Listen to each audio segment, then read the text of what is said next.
नमस्कार, मैं हूं आपके साथ अंकिता पाल। बुलेटिन की शुरुआत करते हैं। कुरुक्षेत्र में अंतर्राष्ट्रीय गीता महोत्सव के अवसर पर मुख्यमंत्री नायब सिंह सैनी ने शंखनाद और मंत्रोच्चारण के बीच में महाआरती और गीता पूजन किया।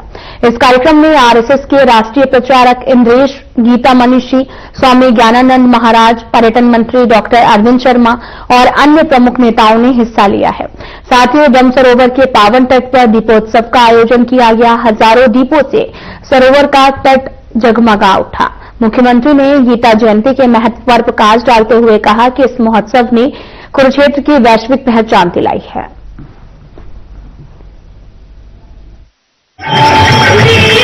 गीता जयंती की बहुत बहुत बधाई और शुभकामनाएं देता हूं।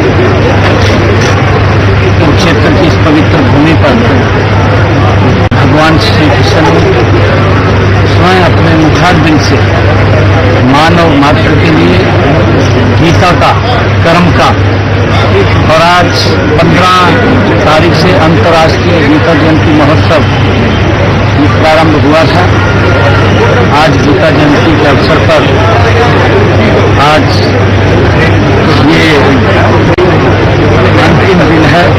अभी और जो हमारे यहाँ पर स्टॉल्स लगे हुए हैं उनके लिए 21 दिन लगातार, ये 15 तारीख से लेकर के 21 दिन का पूरा ये चल रहा है। मैं इस अवसर के ऊपर, क्योंकि ये भूमि, इस भूमि के ऊपर देश के यशस्वी प्रधानमंत्री आदरणीय नरेंद्र मोदी जी, जिन्होंने उस महाभारत थीम पर जो ज्योतिषर में अनुभव केंद्र बना है उसका उद्घाटन भी किया है और वहां पर पंचजन्य का भी लोकार्पण आदरणीय प्रधानमंत्री जी ने किया।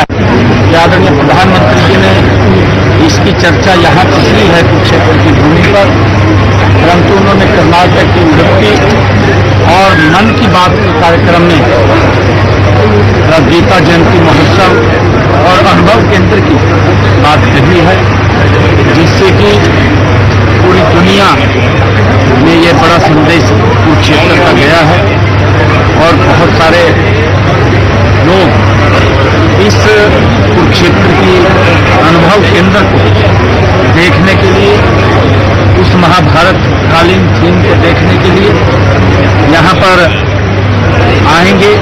ये हमारे लिए बड़े खुशी की बात है और अब वो अनुभव केंद्र भी आम लोगों के लिए खुला है। आकर के परिवार सहित, बच्चों सहित और देश और प्रदेश से लोग निरंतर आ रहे हैं।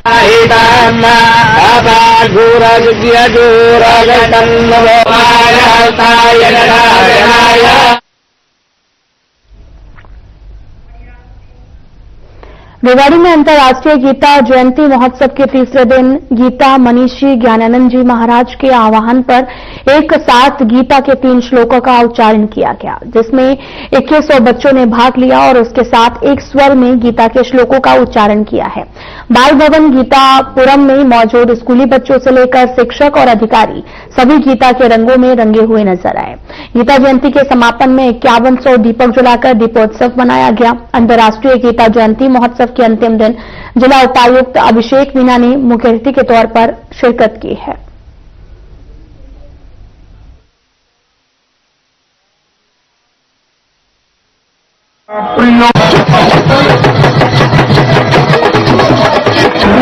तीन दिन की चला आज का आखिरी दिन, उसमें आज 2 गतिविधियां रूप से हुई है। पहला गतिविधि हुई है 11 बजे, एक साथ लगभग 2100 बच्चों ने गीता के श्लोकों का उच्चारण किया।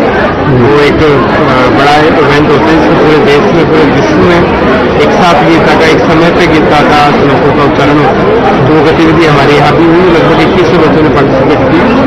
उसके बाद में अभी शाम को जो दीपोत्सव है और आरती है वो होगी। उसके साथ में इस अंतर्राष्ट्रीय गीता महोत्सव का समापन। सर, तीन साथ में जो हमारा कुछ बाल महोत्सव का बालकृति पुरस्कार और जो आज के जिन्होंने गीता जयंती में पार्टिसिपेट किया था उन सभी प्रतिभागियों को जो पुरस्कार वितरण था वो भी साथ में कार्यक्रम आयोजित किया।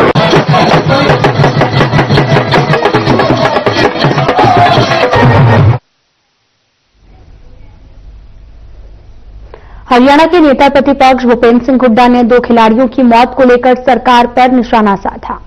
हुड्डा ने कहा कि सरकार खेल ढांचे के रखरखाव में नाकामी रही है। हुड्डा ने आगे क्या कहा, आपको सुनाते हैं। 2 बास्केटबॉल के खिलाड़ी जो है पोल गिरने से उनकी डेथ हुई।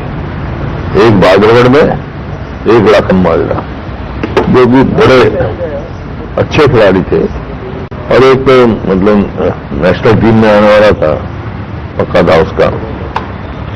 तो ये बड़ा दुखद बात है और ये कहानी केवल 2 जगह की नहीं है, पूरे हरियाणा की है। जो इंफ्रास्ट्रक्चर स्पोर्ट्स के लिए बना था, सारे स्टेडियम में किसी स्टेडियम का रखरखाव नहीं है।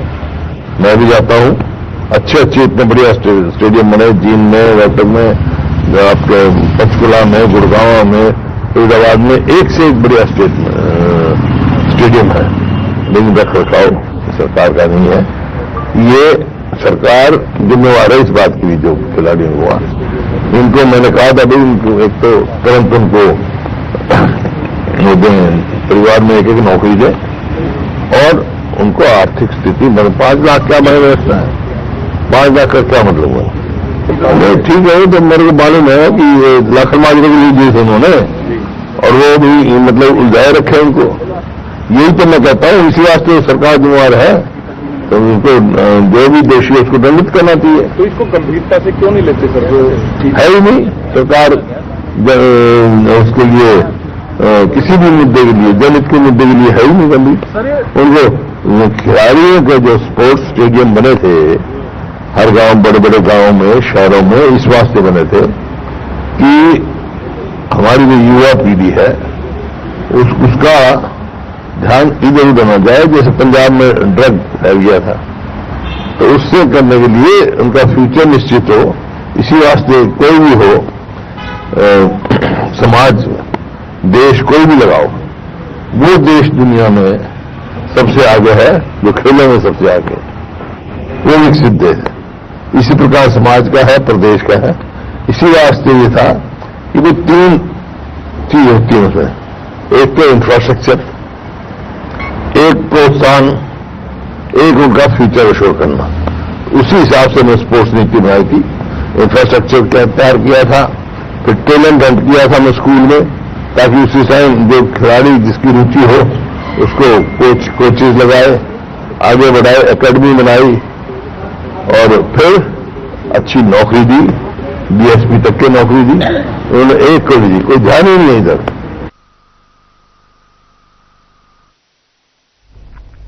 कनीना के ककराला स्थित एसडी सीनियर सेकेंडरी स्कूल में प्रोजेक्ट 4.0 का भव्य शुभारंभ किया गया। कार्यक्रम के मुख्य अतिथि हरियाणा के शिक्षा मंत्री महिपाल ढांडा रहे, जिन्होंने दीप प्रज्वलित करके कार्यक्रम की शुरुआत की है और साथ ही इस साल 101 छात्रों को स्कॉलरशिप प्रदान की गई। मंत्री ढांडा ने कहा कि समुत्कर्ष प्रोजेक्ट अनुसूचित जाति वर्ग के प्रतिभाशाली विद्यार्थियों के शैक्षणिक और सामाजिक उत्थान का प्रभावी मॉडल है और कार्यक्रम में कैरियर परामर्श और साथ ही क्विज प्रदर्शनी और नाट्य मंचन शामिल हैं। ढांडा ने यह भी कहा कि सरकार शिक्षा नीति 2020 को पूर्ण रूप से लागू कर चुकी है। शिक्षा पॉलिसी में लगातार सुधार जारी है।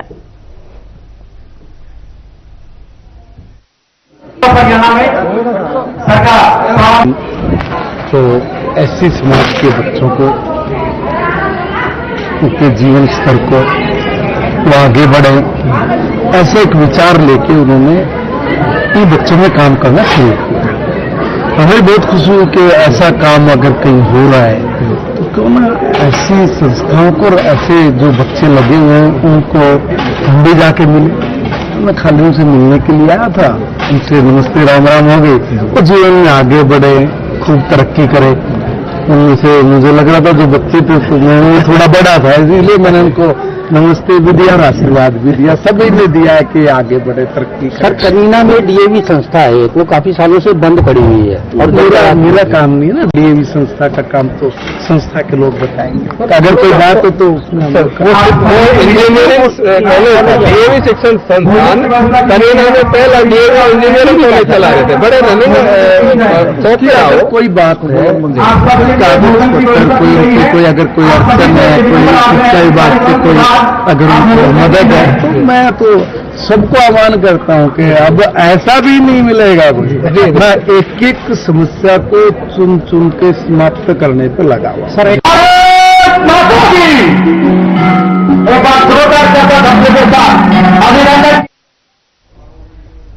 बालाखंड की तहसील में लंबे समय से तहसीलदार की नियुक्ति नहीं होने के चलते आम जनता के सभी जरूरी काम पूरी तरह से ठप पड़े हैं। भूमि रजिस्ट्री, इंतकाल और आय निवास और जाति प्रमाण पत्र, भूमि विवाद निस्तारण जैसे महत्वपूर्ण कार्य प्रभावित हो रहे हैं। इससे परेशान होकर भारतीय किसान यूनियन और बार एसोसिएशन के अधिवक्ताओं ने संयुक्त रूप से तहसील कार्यालय के बाहर धरना प्रदर्शन किया है। धरने पर भाकियू नेताओं ने भी कहा कि तहसीलदार के बिना किसानों के काम सबसे अधिक प्रभावित हो रहे हैं। किसान अपनी जमीन से जुड़े छोटे छोटे कामों के लिए भी महीनों से चक्कर काटने को मजबूर हैं। वहीं बार एसोसिएशन के पदाधिकारियों ने यह भी कहा कि अदालत से जुड़े राजस्व मामलों में ठहराव आ गया है, जिससे वकीलों और आम लोगों को दोनों को भारी परेशानी झेलनी पड़ रही है।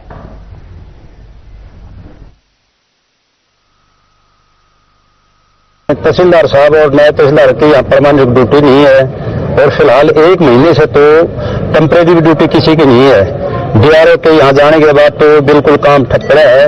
रजिस्ट्री जो होती है, लोग परेशान है। बाढ़ इलाके के 1 महीना हो चुका है, न तो कोई एफिडेविट बनना है, न कोई किसी का डोमिसाइल, न कोई जाति प्रमाण पत्र। और तहसील का जो कार्यालय है केस से संबंधित है वो भी बाधित है। और आज हमारे इलाके के मौजूद आदमी, किसान और जो भी वकील है, अधिवक्तागण, टाइपिस्ट, सभी यहाँ धरने पाए हुए बैठे हैं। और जब तक यहाँ तहसीलदार की मांग जो पूरी नहीं हो जाती तब तक हम यहाँ धरने पर डटे रहेंगे और अनिश्चितकाल धरना रहेगा हमारा। ये आज का मामला कुछ भी नहीं, 3 महीने से स्थायी कोई न्याय नहीं, कोई तहसीलदार नहीं। 1 घंटे कोई हफ्ते मावसर वो चला गया है, लोग भी परेशान है। एक नायब कहता है आया है, बोले मैं नायब हूँ। अरे तो साइन तो कहीं पर कर नहीं सकता, तो नायब किस बात का ऐसा है हमारे साथ तू? तो हमें तो स्थायी तहसीलदार चाहिए। जब तक स्थायी तहसीलदार नहीं होगा हम यहाँ पर धरना जरूर लगातार रखेंगे। हर समस्या है, एफिडेविट की समस्या, रजिस्ट्री की समस्या और जो तहसील में होती है वो सारी समस्या खड़ी है। परेशान होते हैं लोग, सारे दिन लगातार चक्कर काट के चले जाते हैं। लोग दूर दूर से आते हैं। बताओ,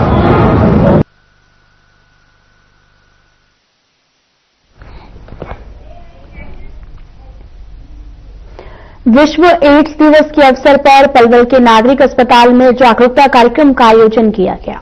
इस कार्यक्रम में डॉक्टरों और काउंसलरों ने एड्स से बचाव के उपायों पर चर्चा की। इस मौके पर डॉक्टरों ने बताया कि असुरक्षित यौन संबंध और गर्भवती मां का बीमार होना या संक्रमित व्यक्ति का रक्त चढ़ने से एड्स हो जाता है, लेकिन यह एक दूसरे को छूने, एक साथ खाना खाने से नहीं फैलता। वहीं काउंसलरों ने बताया कि रेड क्रॉस सोसाइटी के साथ मिलकर समय समय पर कैंप लगाकर लोगों के टेस्ट किए जाते हैं और जागरूकता फैलाने की कोशिश की जाती है।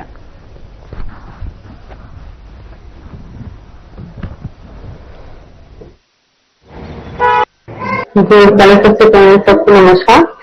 और आज तो हमारा वर्ल्ड डे मनाया गया है, उसमें जैसे काफी हमारी ओपीडी में भी काफी जागरूकता अभियान चलाए गए हैं। जैसे कि बच्चों का कंपटीशन का भी करवाया है, इसमें हमने प्राइज भी रखे हैं, फर्स्ट सेकंड थर्ड को प्राइज भी दिए हैं और रैलियां निकाली है हमने।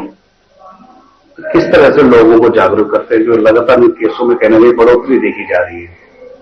जागरूकता मतलब आउटसोर्सिंग कैंपिंग भी हमारी बहुत होती है, जगह जगह जाकर के हम कैंपिंग भी करते हैं। हमारे यहाँ पे भी आज कार्यक्रम हुआ है, इसमें हमें सारे हमारे एसपीएमओ मैडम भी थी और हमारे डीटीओ सर भी थे, बाकी जितनी हमारी ओपीडी है उन सबको भी हमें जागरूकता चली रही है। और बाकी हमारे अभी 10 दिन आगे तक भी हमारे जागरूकता अभियान अभी और आगे चलना है। लोगों को जो हमारे पास आते हैं उनको तो हम यहीं पे काउंसलिंग कर देते हैं। और सेकंड बात आपने ये कही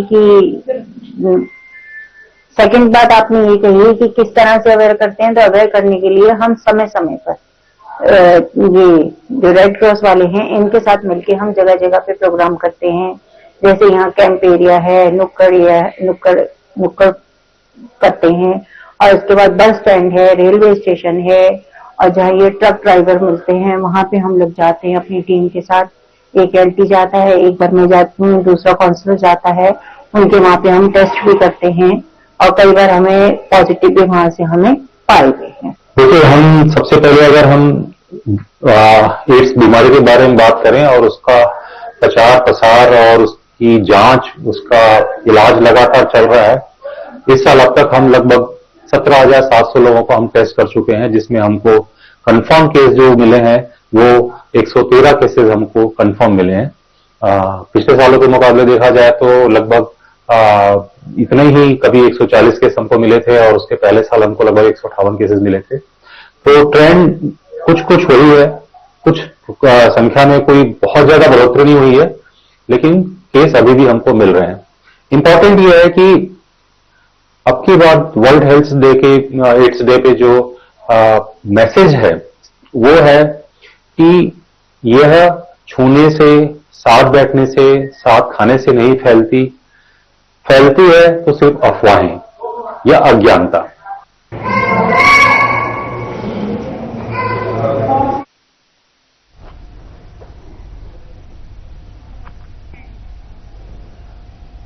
हरियाणा में 4 सीनियर आईपीएस अधिकारियों का तबादला किया गया है। आईपीएस अजय सिंघल को हरियाणा विजिलेंस और एंटी करप्शन ब्यूरो का नया डीजीआई नियुक्त किया गया है, जबकि वर्तमान डीजी आलोक मित्तल को हरियाणा पुलिस हाउसिंग कॉर्पोरेशन में एमडी बना दिया गया है। आईपीएस नवदीप सिंह विर्क को ADGP Haryana state enforcement bureau की जिम्मेदारी सौंपी गई है। आईपीएस अधिकारी कला रामचंद्र को एडीजीपी ह्यूमन राइट्स और लिटिगेशन का कार्य सौंपा गया है।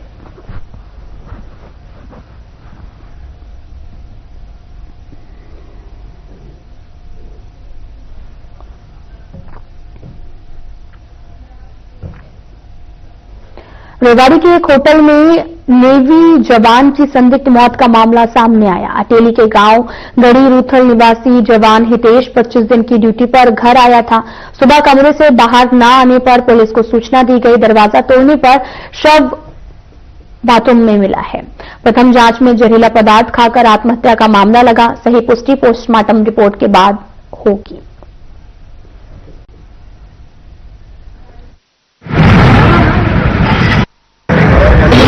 पुलिस को है ना बदरिया कंट्रोल रूम सूचना मिली थी कि अपना होटल है अम्बेडकर चौक के पास है, यहाँ एक कमरे में एक व्यक्ति ठहरा हुआ था। काफी बोलने के बाद ही वो दरवाजा नहीं खोलता। इस सूचना पे पुलिस यहाँ पे आई और देखा तो दरवाजा खोल के देखा तो उसकी डेड बॉडी बाथरूम में खड़ी हुई थी। अंदेशा है करीबन रात को 3:30 यहाँ पे आया है और बाकी अभी हर एंगल से जांच की जाएगी, जैसी भी कार्रवाई होगी मुझे से।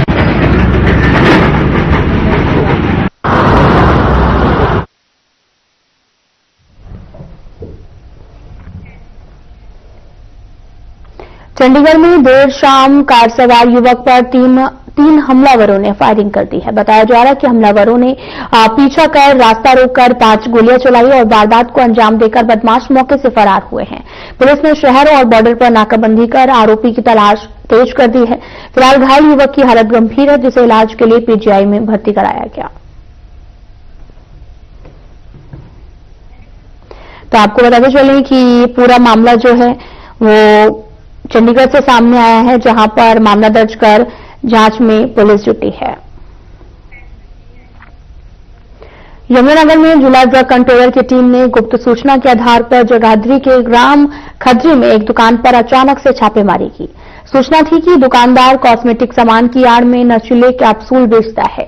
ड्रग कंट्रोलर बिंदु धीमान के नेतृत्व में हुई इस कार्रवाई में दुकान से 112 संदिग्ध कैप्सूल बरामद हुए हैं, जिन पर कोई भी रैपर या फिर लेबल नहीं था। एक साधारण मनियारी दुकान में इतनी बड़ी मात्रा में बिना रैपर के कैप्सूल मिलना टीम के लिए बेहद संदेहजनक था और इसके बाद जिला ड्रग कंट्रोलर ने मौके से ही जिला एंटी नारकोटिक सेल को सूचना दी और बरामद कैप्सूल जो है वो उन्हें सौंप दिए हैं, ताकि आगे की जांच और कानूनी कार्रवाई की जा सके। और साथ ही फिलहाल इस मामले में अभी तक किसी की गिरफ्तारी नहीं हुई है, क्योंकि बरामद कैप्सूल बिना रैपर के थे। इसलिए कैप्सूल को जांच के लिए भेजा जाएगा। इसके बाद में कार्रवाई अमल में लाई जाएगी।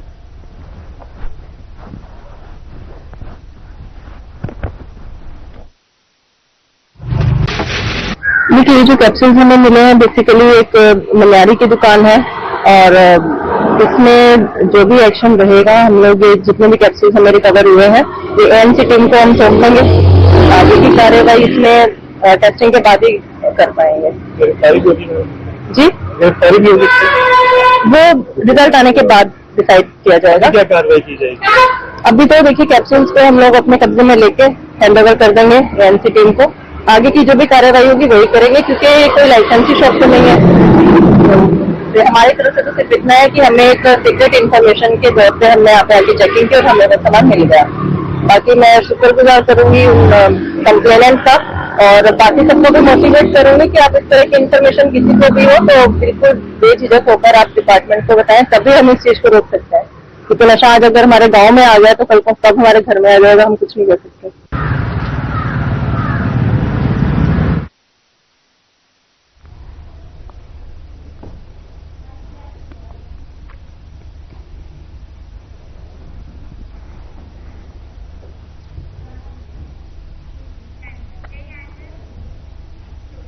बास्केटबॉल पोल के नीचे दबकर जान गंवाने वाले खिलाड़ी अमन के परिजनों ने पुलिस में लिखित शिकायत दर्ज कराई है, जिसमें उन्होंने पीजीआई रोहतक के डॉक्टर, बास्केटबॉल पोल मेंटेनेंस और स्टेडियम के जिम्मेदारों पर एफआईआर दर्ज करने की मांग की है। वहीं परिजनों का आरोप है कि अमन की पोस्टमार्टम रिपोर्ट में लापरवाही की गई है, जिसमें उसकी उम्र 2 अलग अलग जगहों पर गलत लिखी हुई है और मेल की जगह उसे फीमेल दर्शाया गया है। अमन के पिता ने डॉक्टरों पर इलाज में लापरवाही का आरोप लगाया है और ये भी कहा कि अल्ट्रासाउंड समय पर नहीं किया गया है।